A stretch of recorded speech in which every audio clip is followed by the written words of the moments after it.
Hello, Rebecca and Rachel. Hello. What's everybody doing? Science. Hey.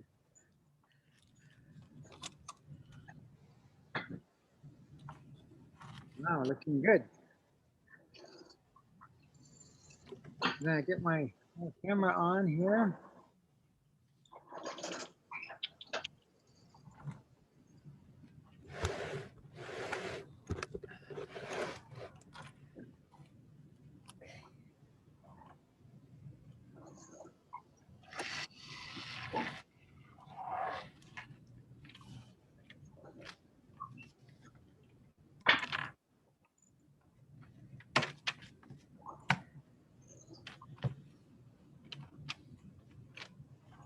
Okay.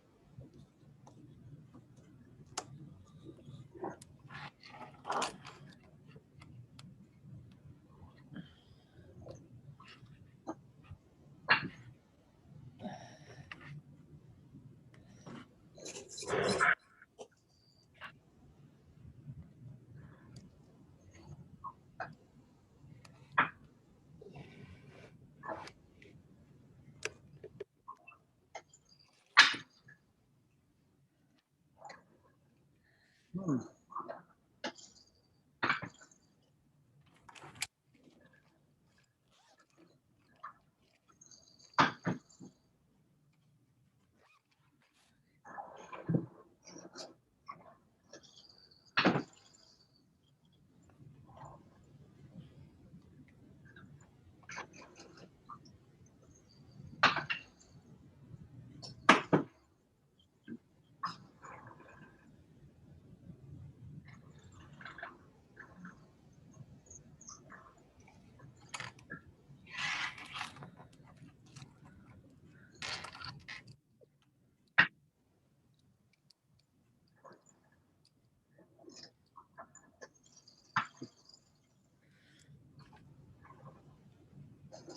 Okay.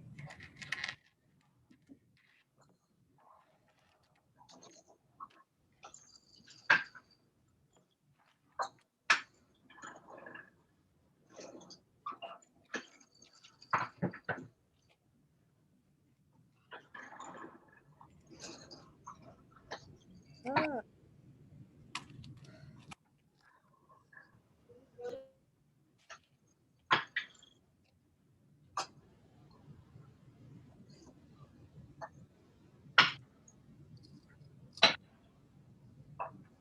Oh, Veronica. Hi, Kurt. How are you doing? I feel like I haven't seen you in a long time. Yeah. Yeah, good to see you. Yeah, you haven't been by anymore. What's going on? Yeah, we're just completely buried by these all these kits. I know. Thousands and thousands of kits. It's incredible. And then you guys are providing more services, right? To like San Ardo, San Lucas, Bradley. Are you guys going to Bradley? That's right. The whole South County. That's awesome. Well, great job. You guys are doing awesome. Yeah, feels good. I was surprised how fast we got all the students 7 and 8. So good work, definitely. Mhm. Yeah. Okay.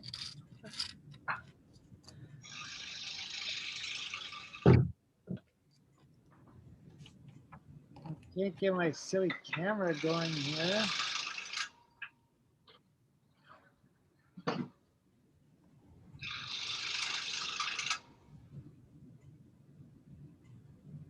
There it is.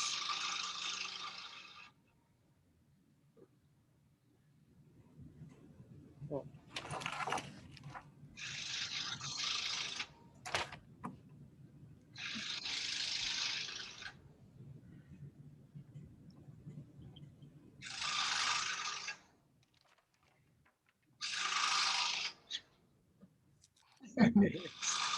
Okay. No, actually, still not.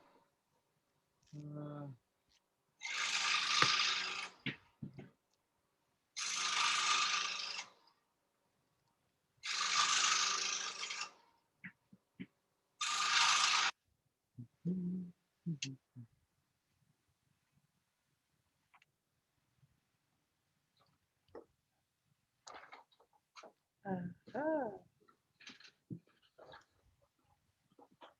really?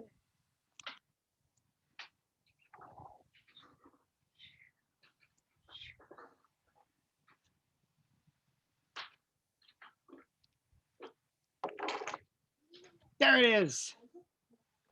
There's my little bug.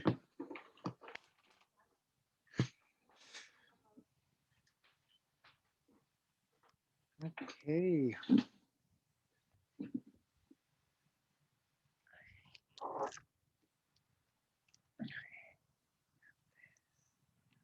Is everyone here? Nobody's waiting. Oh, there's one. Can everyone hear me? Yes. Yes. All right.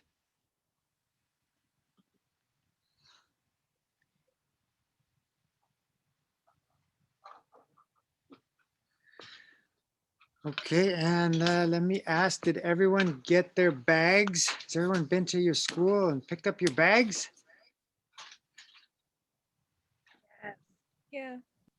Amazing bags this time. Yes, I mean, yes. every time they're amazing, but got a little hopping bug, hopping resonating creature. And you can see my other screen there, my other camera. I'll do some close-up things on that. But that's the first project. The theme here is electricity and magnetism. So that's the first one. And the second one is a whole bunch of electrostatics projects. Wait, a couple more people joining. The electrostatics projects are all built around a balloon and some wool or some fake wool.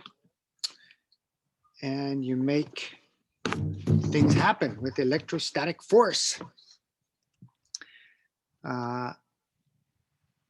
So that's what we're going to be talking about today. But first of all, is there any feedback from anybody about the last activities we had and the last training, or how things worked with your students?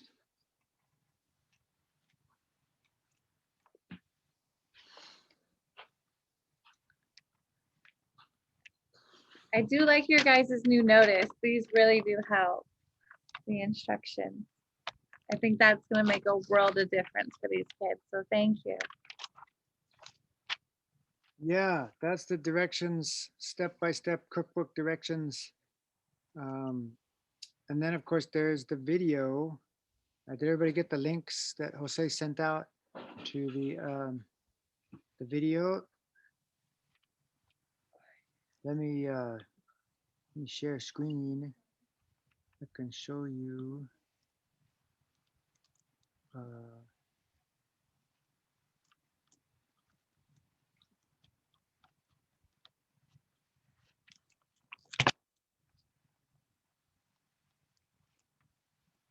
In the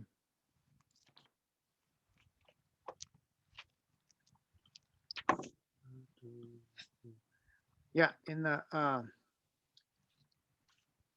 in our channel, our YouTube channel, you could see up at the top it says, can everybody see that? See home, videos, playlists. And if you hit the playlists, then you get all these different playlists for different videos we've made for different people. And there's the ASES ones right there, ASES projects.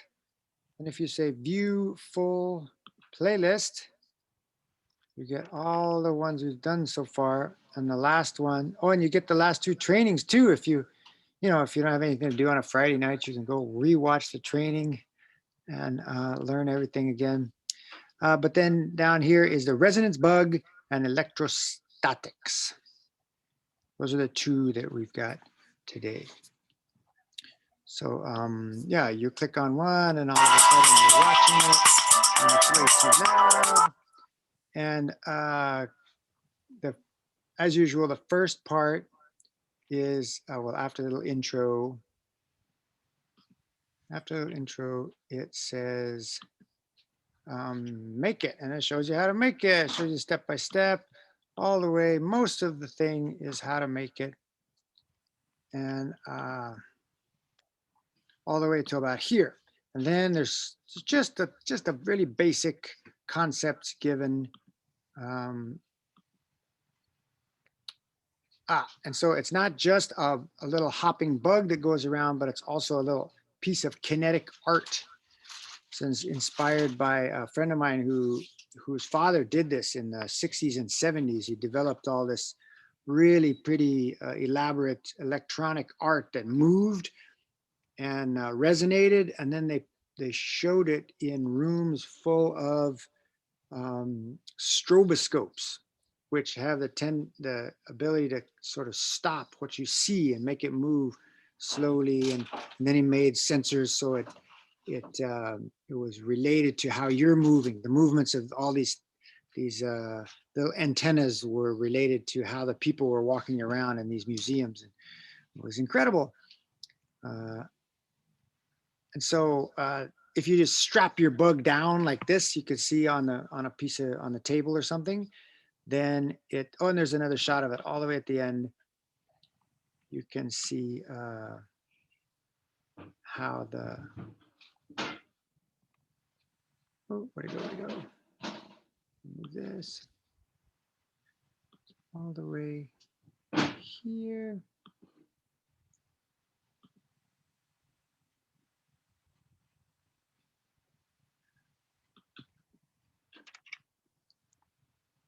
Remember the science. Where's all this vocabulary? You can always lay some vocabulary on the kids. But at the very end, yeah, so here's the an image. I mean, this is basically, you can imagine a whole room full of these things as tall as people, and they're responding to the people as they move around. And then it's under stroboscope light so that they're sort of undulating and moving with you. So don't bypass the artistic part of this project. So anyway, you can go check out those videos. The electrostatics one is also, it shows one by one how to do each one of the projects. Okay.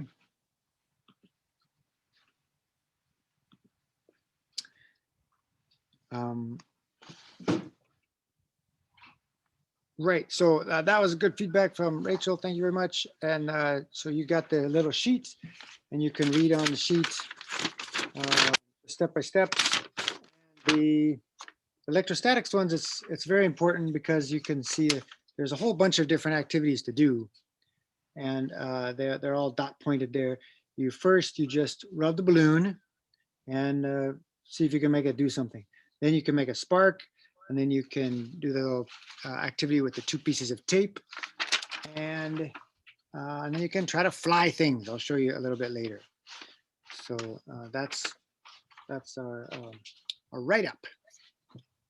Were there any more bits of feedback or complaints or criticisms or accolades from the previous projects?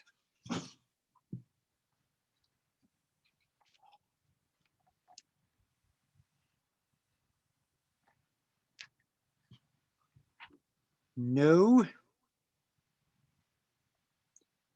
Okay, then I'll just assume it was a fabulous success with every single one of your students. And I'll move on to the ones for today. I want to start with the electrostatics ones. Basically, electrostatics is the aspect of electricity where it doesn't move, right? Static means no motion, just still. So this is different. You could separate electricity into two different parts. One is static and one is current electricity. Usually you think of electricity, you're thinking of current electricity. Like everything you use with a cord on it, with a battery in it, that's current going around in a circuit. So this is the kind of electricity that makes your socks stick to your sweater as you pull them out of the dryer. It's static, it stays in one place, and it has a force associated with it. So we make the static electricity in these projects by rubbing a balloon. You rub the balloon with a piece of wool or a piece of this white stuff that we found that works almost as good as wool. And you know what wool is made from? Sheep. Sheep, not the whole sheep, just the sheep's hair. And so you could try your hair. My hair doesn't work very well. It used to work, but it doesn't work very well anymore. If Veronica was here, I would try her hair. I think it would work great. In fact, if you don't put gel or oil or anything in your hair, you should, and you have more than like my hair, you could try your hair and it might work even better than the little piece of thing you have. And by all means, encourage the kids to do it. The other thing you can try is their pets. If their dog or cat is walking by, rub that. It's basically animal hair, any kind of animal hair rubbed on the material of this balloon, and you get this static buildup. Okay, and then you can use that to do all these amazing things.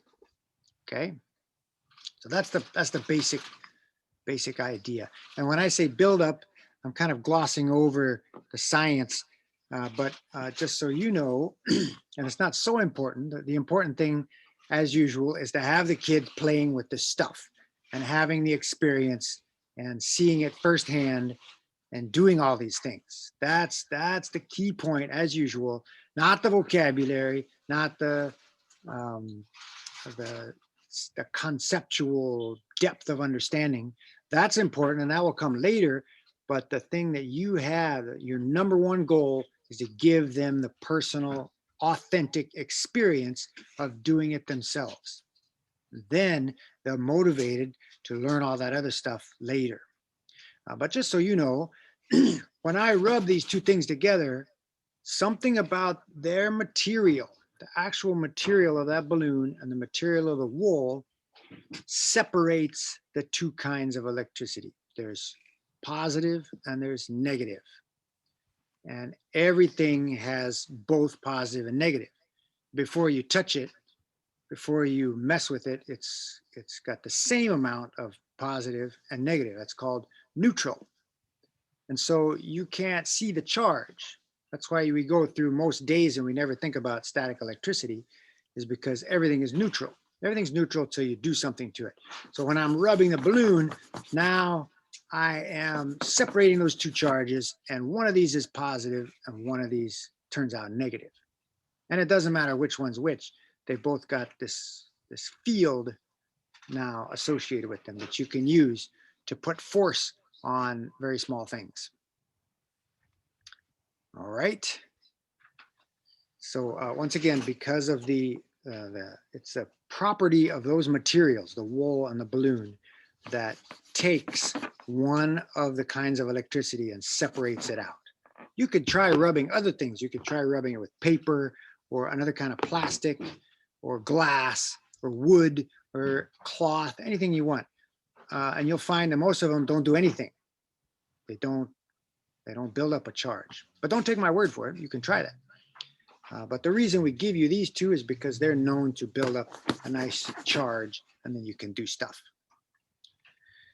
So the first thing you could do, as it says in there, is to try to pick up these little pieces of paper, little pieces of plastic, salt, pepper, any kind of spice. And we're using little small things because the force that you're getting is really small. Like, you're not going to lift up a chair or a table or anything with this force. That's why we're using such small things. Then there's a thread, should be a thread in your bag. You can hang the thread and try to see the thread move.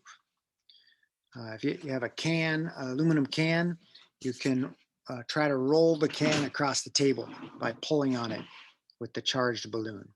And every 2 or 3 minutes, you could charge up the balloon again. But it doesn't help to charge, it doesn't help to rub the balloon for like 5 minutes. You never have to rub it more than like 10 times and it's ready to go. Okay. Any questions so far? These are not special balloons. Any balloon will work. So if they end up popping both of their balloons, they can go out and get some other balloons. You can suggest to them that at any party that they're at in the future, anytime in the future, if they see balloons and they have nice, dry, silky hair, they can make static electricity happen right there in the middle of the party. They'll be the life of the party. It'll be the greatest fiesta they've ever been to. Okay. Now let me show you the first of all the can you see my my close-up camera here? I'm going to do the spark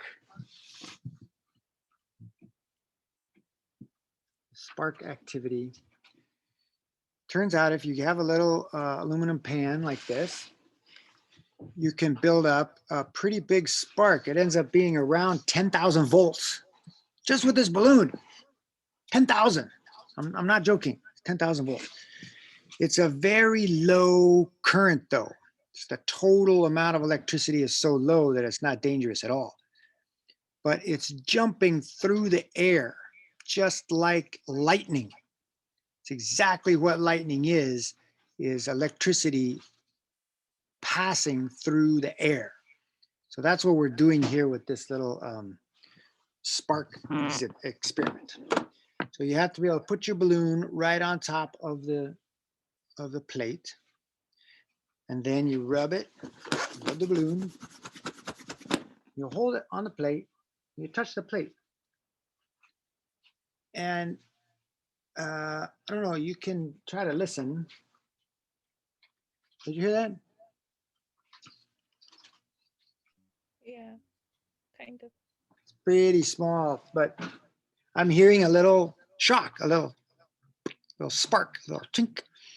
And the electricity is jumping off of that plate onto my finger. It goes around 1/4 of an inch. And that's how I know what the voltage is. It takes a certain amount of voltage to jump 1/4 of an inch, and it's around 10,000 volts. So the electricity jumps off onto my finger. And then when I take the balloon away, I touch it again, and it jumps back on the plate. So I can do it again and again.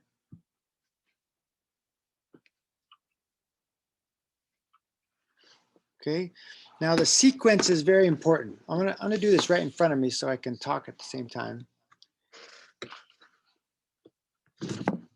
You could try this yourself. You have to start with both things up like this and charge your balloon. Oh, and this thing is just the plastic cup with the aluminum pan taped onto the top. Okay, so the plastic cup is an insulator. You heard that word before, insulator? That means electricity is not going to pass through the cup.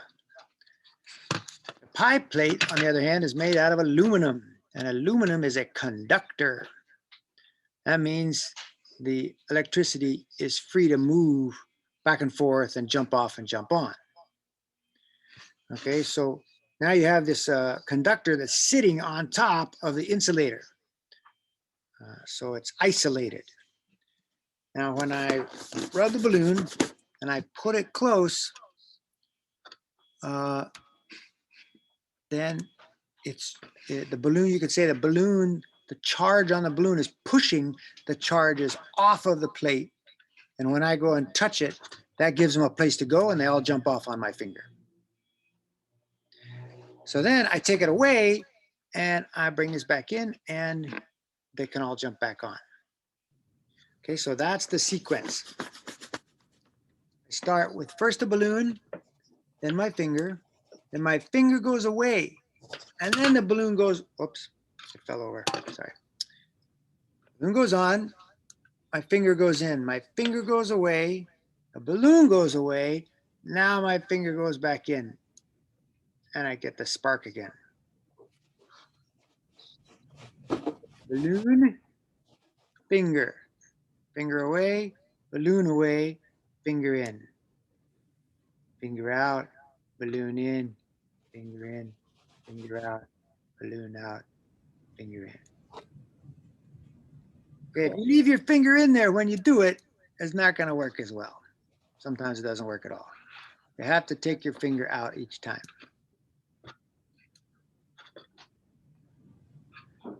Mine's working very well. I don't know if you can hear it, but it's going click, click, click every time I bring the balloon in. So it's kind of like a slide when you go down it in a way. Exactly. That's the other place that electrostatics comes.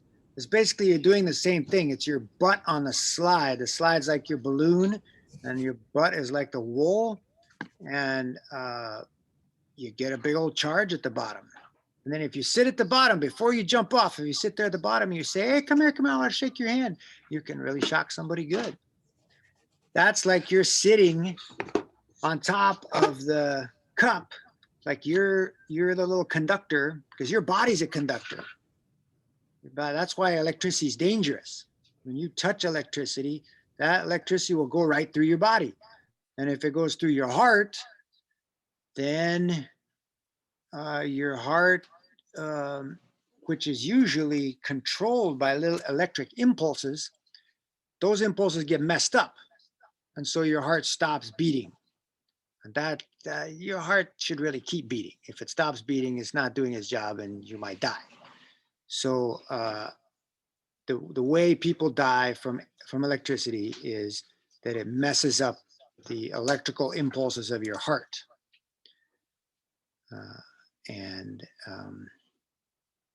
Yeah, so electrical safety, you gotta keep yourself away from the electricity. Your body, don't let your body become the conductor for electricity.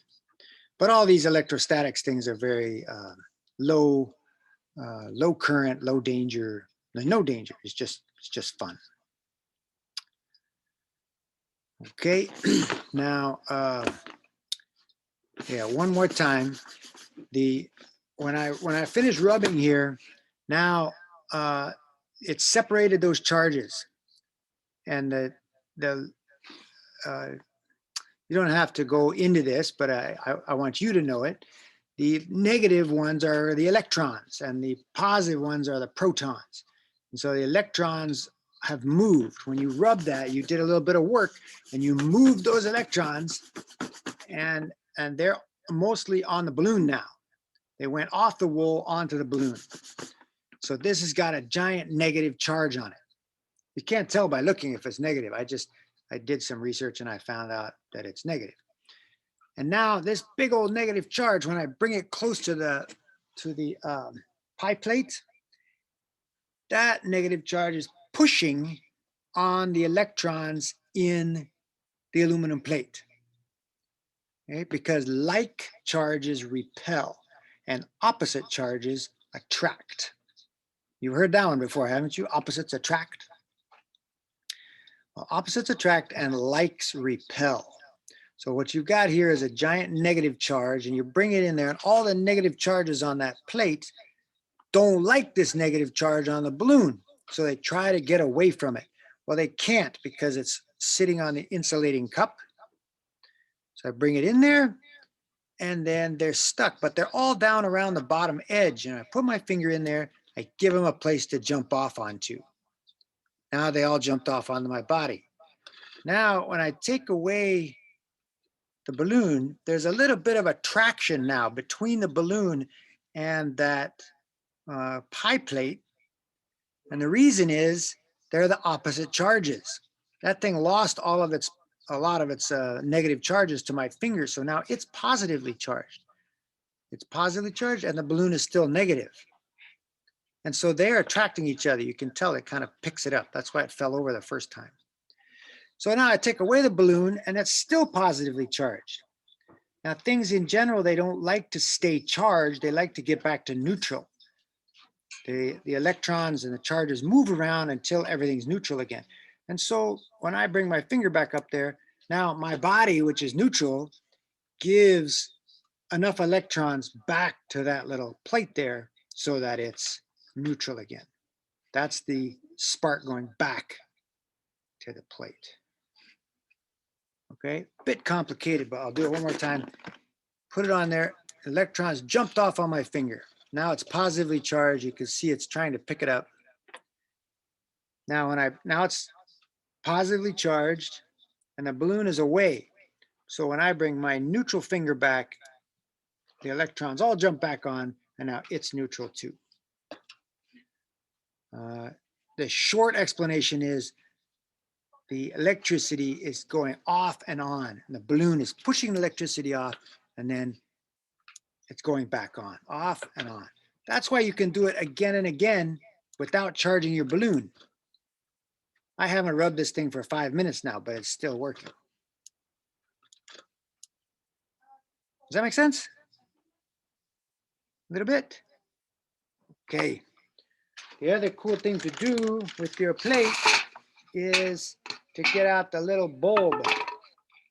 Oh my gosh, where's the bulb? Well, I lost my bulb. There's a little teeny tiny bulb in there. It's a neon bulb, high voltage bulb. Hey, there we go. I see everybody's got it. And you hold on to one leg, put the two legs apart like this, and you hold on to one leg and you touch the plate with the other leg once it's charged up. So instead of your finger, you're using that little bulb and you can make the bulb glow. It's a high voltage glow bulb. It only goes around 1,000 volts. So that's another indication that this is really high voltage electricity here. Okay, and it helps. Sometimes it blinks really fast and really small. So it helps to turn the lights off in your room and you can see the thing blinking a little bit better. If you just hook up that bulb to a battery or 2 or 3 or 4 or 5 batteries, it won't do anything because that's low voltage. That's only about 6 or 8 volts. Whereas this is upwards of 1,000 volts. But once again, it's such small current that it's completely safe. Any questions on this?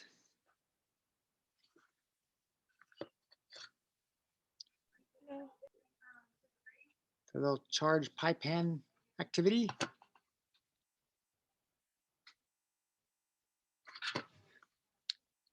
By the way, there's nothing magic about the pie plant. Any metal thing will work. You can go get a pot lid that big, and you can put it on a glass cup, and you can do this bigger. You can make a bigger version of this, and you'll get more electricity jumping off and on. Main thing, it has to be completely dry. And that's another thing to point out to your students. If they're trying to do this on a day that it's raining, or a day that, say, it was really foggy in the morning, or it rained yesterday and now everything is evaporating, that means the air is wet. There's a lot of humidity. And if there's a lot of humidity, these experiments, these little activities won't work. Because when the air is wet, then the air is a conductor and it's taking the charges. As soon as you build up a charge, it dissipates, it runs away through that humidity in the air. And so you can't get a good charge built up. The opposite situation, when it's really dry outside, which happens a lot, especially if the sun's out here in South County, it'll be really dry. the air doesn't have water in it. And so you build up a charge and it'll stay a long time. And other places I've been and I've lived, it's extremely dry, and your skin on your fingers and your lips crack open, and because the air is so dry. And these experiments work so well, it's incredible. The one that we'll do after the tape, where we're trying to float something, I can float something like 2 feet above my balloon in a place where it's really dry. So it makes a big difference. Basically, don't even think about trying this if it's raining outside. Okay, then this next one is with tape. Of course, all this is explained very clearly on the video. You can see how to do it. But you lay down one piece of tape on a table, a place that's easy to get out. I'll show you. I've got one here already, but I'll do it again. Lay one down, and then you lay another one down right on top of it.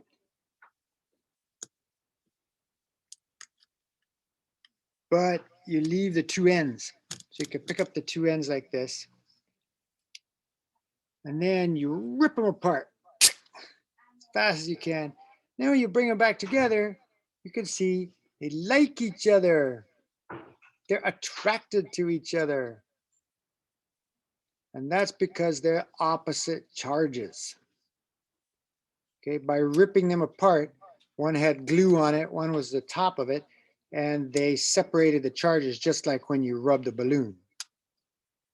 Okay, and so you can try all different things. I can try bringing it close to the cup. I could try bringing it close to the balloon.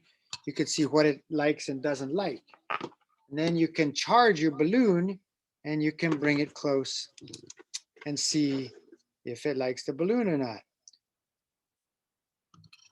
You see that? It doesn't like it. Not one bit. It's moving away from it. It's repelling it. That must mean it's got the same charge as the balloon. Before I ripped it up, I was supposed to put a T on it. I forgot to show you that part. You put one down, then you put the other one down, and then you put a mark. You put a T on the top. And then you know which one is on the top. So you don't know which one's positive or negative. That's really hard to figure out. But you know that one is top and one is bottom, basically. And they attract each other. And then I've got the bottom here and the balloon, and it's repelling the balloon. So that tells me the bottom one is the same charge as the balloon. Okay, so that's a little tape experiment. You can do that twice. So you have two tops and two bottoms, and you can see clearly the two tops should repel each other, the two bottoms should repel each other, and both tops should be attracted to both of the bottoms. That one's a little bit subtle. Little kids may not be so thrilled about that one, but that's actually getting to the very heart of the science, the fact that there's only two kinds of electricity, and the same ones repel and the opposite ones attract. Okay, should we go on to the last one? The last one is where we'll try to float something. And let me go put my other camera up here so I can show you.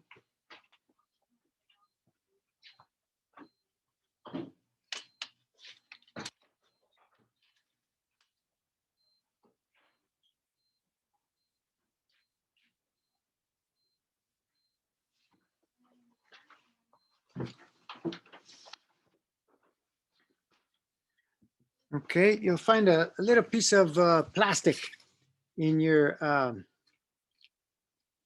bag, and you can cut it or you can rip it.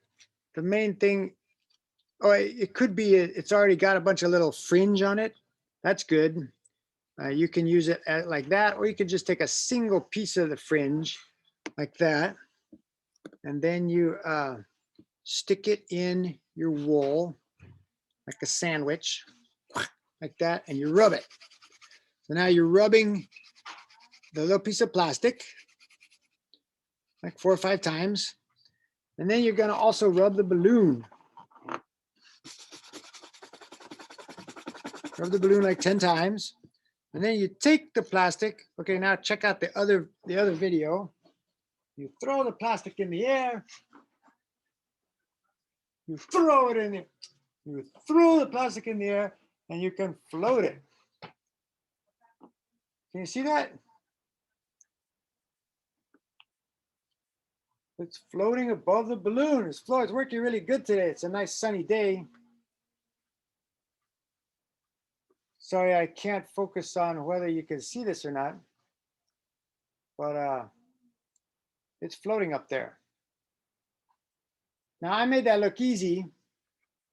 Often when the kids are doing this in the room, it's about 50%. 50% of kids can make it work. All right. So you got to really be a cheerleader now. You got to get them to try it again and again. And I'm going to be a cheerleader with you. Try it again and again. If your piece comes down and sticks to the balloon, then it's not working. All right. That means you got to rub the balloon more and rub the piece of plastic more. Because remember, you want them the same charge.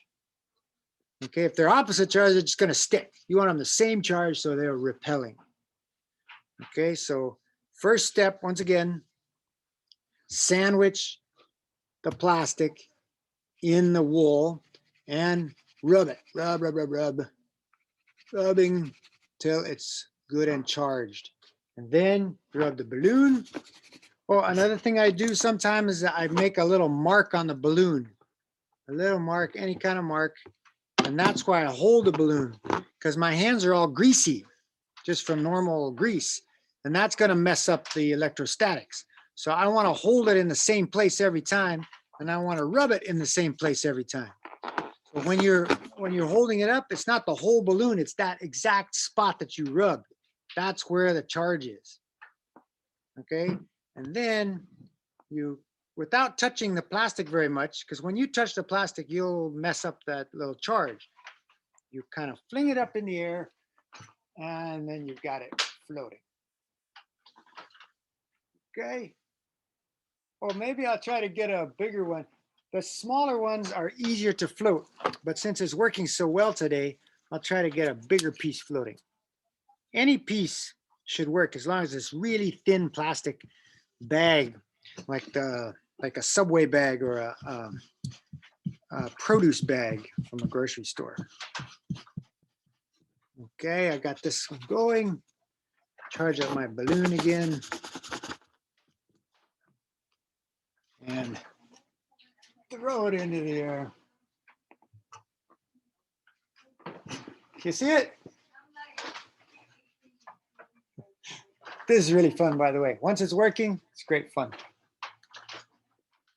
You could think of it like balancing a ping pong ball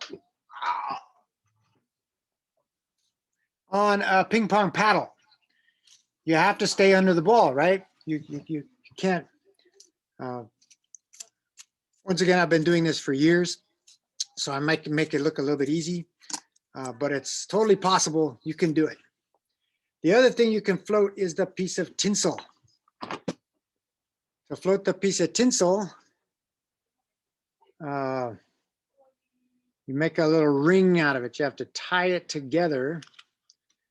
I don't know if this is on the video. We didn't think we had the tinsel, but then we did, so we passed it out to everybody. So if you got tinsel, yeah, you got tinsel in yours. You tie it and you make a little ring, a little halo of the tinsel. And now you don't have to rub the tinsel. The tinsel is a conductor. It's actually got metal on it that makes it shiny like that. And so instead of rubbing it to give it the charge, you just have to let it get close. See that? It's attracting to the balloon. And the minute it touches it, it's going to give it the charge from the balloon. And then it's going to be the same charge as the balloon, and then I'm going to be able to float it. Okay, so you don't have to rub the tinsel, you just throw it up. I'm going to rub the balloon on the wall. I'm going to throw it out. Okay, check out the other camera. Did you see that? Came down to the balloon, touched the balloon, and then jumped back up again. Now it's floating on top of the balloon, like a floating halo. This is better than Frozen, let me tell you. Magic in your fingertips. No, not magic, it's science. All right, so you give that a shot and see if you can make that work, and then encourage the kids to make it work too. I think that was about it on the electrostatics. Any more questions? More questions on that? On a nice dry day, you can actually make it stick to yourself. Not quite dry enough.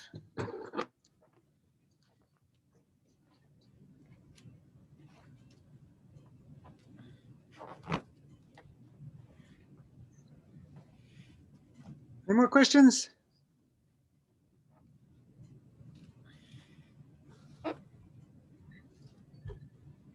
Okay, I hope you have hours of fun and excitement playing with the electrostatics of the stuff in that bag. So let me move on to the resonant bug now. Get my camera back.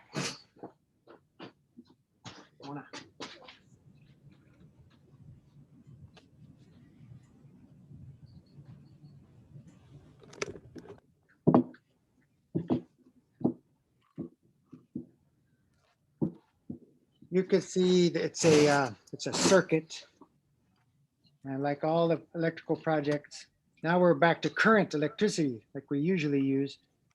Like all the electrical projects we do with this, it has to be a complete circuit. And the circuit here has three things. It has the batteries, it has the motor, and then there's a teeny tiny wire in there. That's the resistance wire.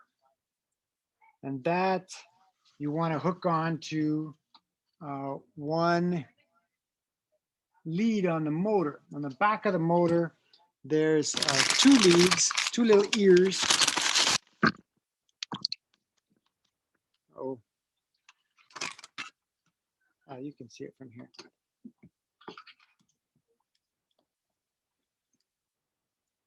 Okay, two little ears, and one ear gets a battery lead connected straight to it, and the other ear gets this teeny tiny little wire. Now that's not a normal wire, that's a resistance wire. So when you put the electricity through the resistance wire, it slows the electricity down, so there's less electricity flowing. So that will control the speed of the motor. All right, I don't know if you can hear it, but I can do that here. Yeah, you'll be able to hear it. So I'm going to hook it on all the way at the end, and it doesn't move at all. Now I'm going to move it up a little bit, and it starts moving. Okay. Now move it up some more. It's going faster and faster. More and more and more. Now it's cruising. And at the very end, I can clip my battery right onto the motor lead, and it's going as fast as it's going to go. Okay. So that's like a little control switch. It's like a little dimmer switch. That little tiny wire allows you to control the speed of your motor. Now, if you lose it, or if they don't get it, or if they don't want to use it, that's okay too. You could just hook up the battery straight to the motor. Now there's only two things in the circuit, the battery and the motor. But to change the speed of the motor allows you to control it and do more experiments. Okay, so basically, once you get your motor going, you put your little antennas on it, and then you clip it onto your base. Okay, so we got the base. Some bases are square, some are diamond shaped. You stick the little tubes through, and you set up your little clip, and then that's where the long glue stick goes, is in the clip. So you go right in the clip. The motor's supposed to be sticking out over the edge, so the other glue stick is free to swing around, and that's what makes the bug jump. Okay. Then the batteries, they get clipped on underneath the rubber band. There's a third rubber band there, but it doesn't matter. You can put them on however you want. You could even use tape, whatever it takes. And then you hook up the leads, the wires from the battery to the motor, and it starts hopping. Now this one had a clip fall off, so I'm going to use this one.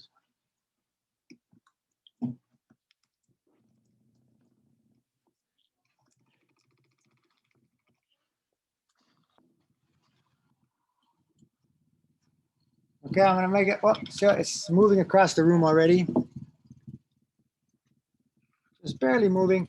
Doesn't work that well on the cloth here. It works better on a smooth surface. But both the antennas are moving and the bug is moving. Just hopping. It's kind of hopping around. Okay, now I'm going to turn it up a little bit. I'm going to move down the wire closer to the motor so it goes faster. And it hops faster. Whoops, my antennas fell off and got tangled up in my motor. But that's all right, you get the picture. And the whole idea of resonance is that the antennas will move together with the motor vibrating. And the antennas, the length of the antennas and the position of the antennas will determine what their resonance is. And anytime you match the motor's speed, the motor's jiggle with the antennas jiggle, you'll get this huge motion in the antennas. And that's what resonance is. It's when two vibrations are matching each other, and it gets makes a even larger vibration. That's why we call it the resonance bug.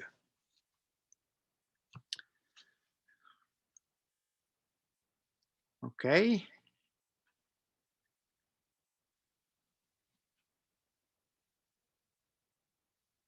Resonance is usually talked about in music when you, for instance, when you pluck a guitar string, the string has its resonance. And then the box of the guitar will match the frequency of the string, and it'll become a larger sound. And so when you make a musical instrument, you're looking to increase the resonance between all the different parts of it. But those, the frequency of those vibrations are too fast. You can't see them. So this one you can see. It's that fast. And so you can see the resonance happening as the bug moves. Looks like Rachel's got hers in full resonance mode there. Yes, I can build a circuit. Yeah. See, look.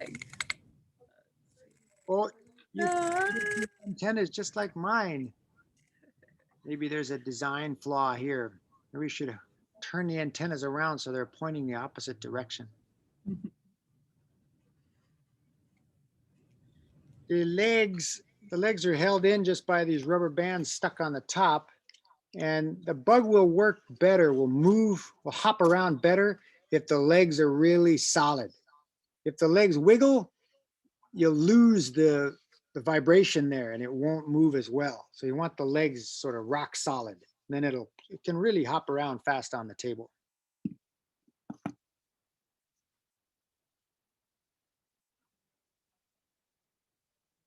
I can see those of you that didn't pick your kid up yet are just about to start crying because you haven't got the opportunity to actually build this yet. But you can. Your kid is waiting for you back at the school.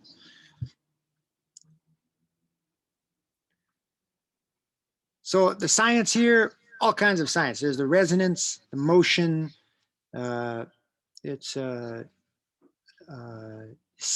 this concept of a sympathetic vibration or resonant vibrations, one vibration that follows another vibration. Extremely important. When they build bridges, they have to work out what the resonance of the bridge is. Anything, any physical thing has a certain motion that it resonates at. So they build a bridge and then they got to make sure that the resonance of the bridge is not the same resonance that it will get when it gets hit by the wind or when a bunch of traffic goes over it. There's a really famous one that happened in Washington State, where they built this huge bridge over a big gorge, and then the wind started blowing and the whole bridge started going like this, and there were people and cars on it, and they have a video of it. It's from back in the 60s, but they did have a video. The whole bridge starts going like that until it falls apart and the car goes plummeting down in the canyon. And that's all because that they didn't measure the resonance right on that bridge. So that's a very important engineering concept as well as this musical concept. And then of course there's the concept of a circuit where the batteries are the energy and the electricity is ready to go. And the minute you give it a path, a complete circuit to go from one side of the battery through the motor, through the resistance wire, and back to the battery, then you'll have a complete circuit and your system will go. And then the motor turns that energy into motion. That's the job of a motor. So that's more science. There's all kinds of science in here.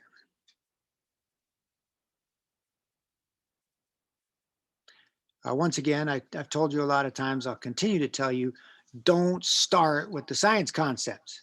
Start with playing. Play with the stuff. Get out your stuff. See what you can do. Show me something. Teach me something. You know, what have you got there? What did you develop? What did you invent? I'm sure I can get a lot of ideas from each one of you. And then they start getting into it. And then when you see something happen, like somebody's antenna is really moving, you say, oh, look, that's the resonance right there. Resonance. This is a new word here. That's what you're seeing there is the resonance.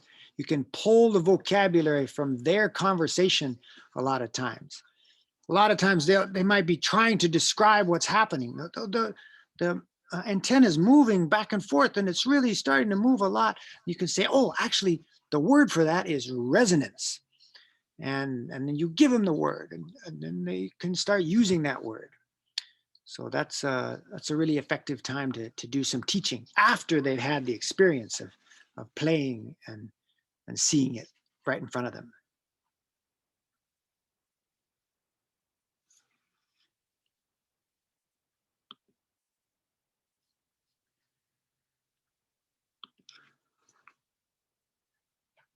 Are there any questions, comments?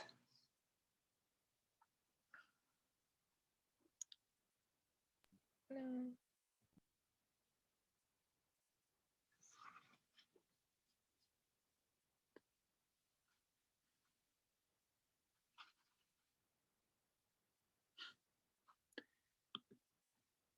Of course, once you've got your motor spinning, you've got this this little piece of hot glue with two holes in it, and neither hole is in the center.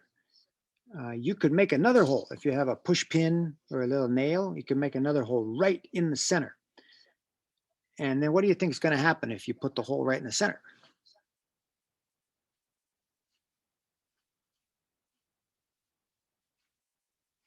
Well, you should try it. We put our holes not in the center because we wanted the glue stick to be offset. So it's swinging around and it's changing the weight as it goes around. If you put it right in the center, it'll be balanced. It'll be like a propeller. It'll go around and it shouldn't vibrate very much, but you could try that. But the holes are in different places. One is closer to the end, so that's more offset weight than the other one. So you could try both holes to see what kind of different motion it gives your bug. And you could also put other stuff on there. You can put little wheels or spinning discs, or you could put a propeller. You can make a little fan out of it. Once you've got a motor, you can do all kinds of things.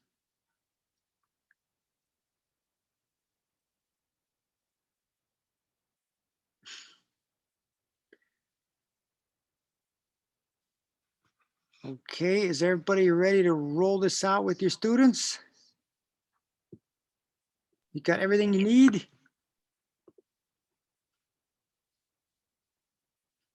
Yeah, I don't know how you're doing it, but if it was me, I would show them the thing just very briefly, point them to the video so they can go do the video. They can watch it by themselves. They can go back and forth and see the different parts that they need to watch longer. And then when all that's done, then you bring them back together and you get a little report back, a little demo from each student to see how it went, what went well, what challenges they had, and what they learned. And then you've just got this rich place you can talk about anything you want, and you can base the stuff you're teaching, you're focusing on the experiences they've just had.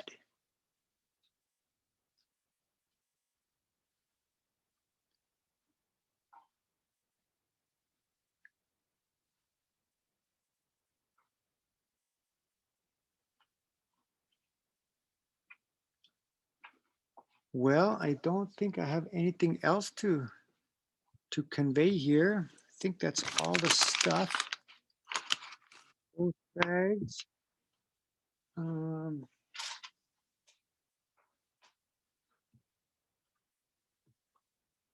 Yeah, I think I covered everything in both of these kits. If you find something missing, or if one of your kids got something missing, of course, we've got more of everything here.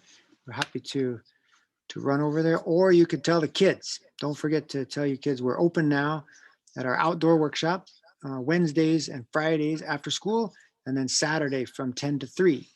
Kids can come here, wash their hands, get disinfected, put your mask on, and separate at the tables we've got out there. And you can build anything you want. You can do these projects, more. If you have a problem with it, we'll help you with it. And you can also build anything else you want, or fix your bike, or build a shelf for your bathroom, or whatever you want here at the Science Workshop.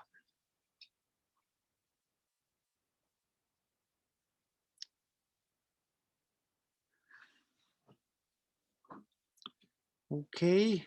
Oh, here's a look. There's a question in the chat from a half an hour ago. Does the size you inflate the balloon have any effect on the results and the intensity of spark when you have the plate and balloon touch? The balloon works better when it's big.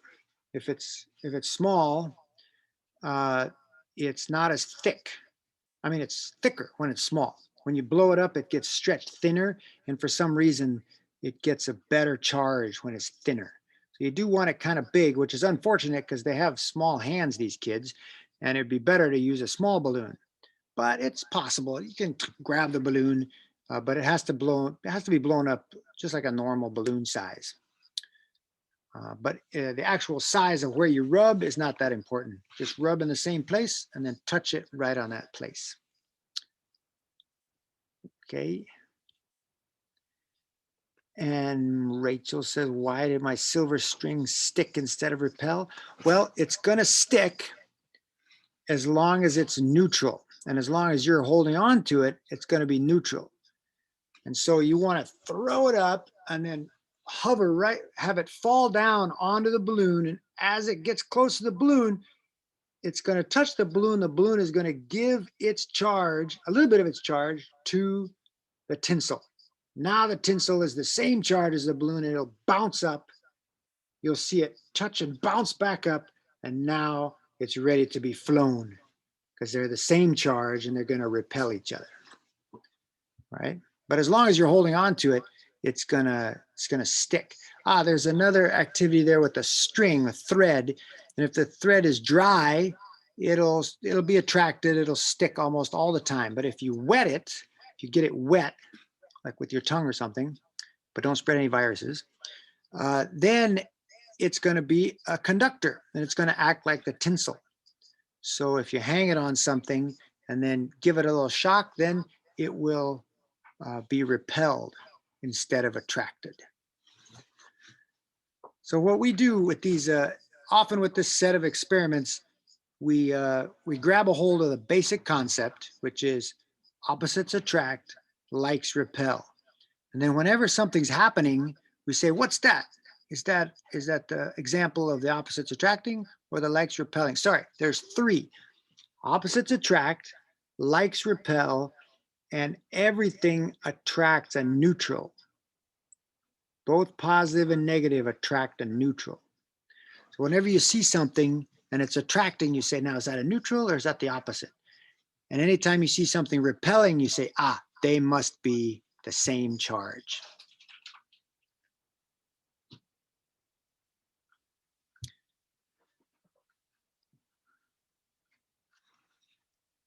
I got another question. Sorry, what times do you say the kids can go and do some projects? Yeah, we are open Wednesday and Friday from 2 to 5. Saturday from 10 to 3 every week.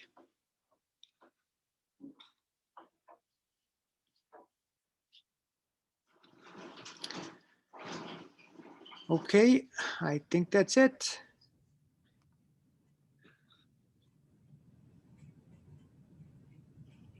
We'll put the recording up so you can go back and review it if you want.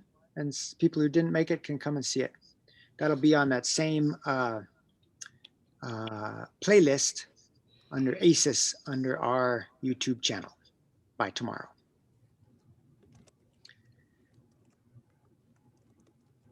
Okay, good luck, everybody. Thank you.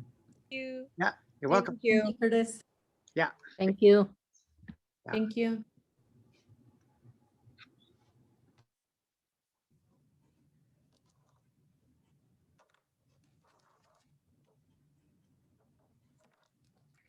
How cool is that? Oh, bye, Curtis.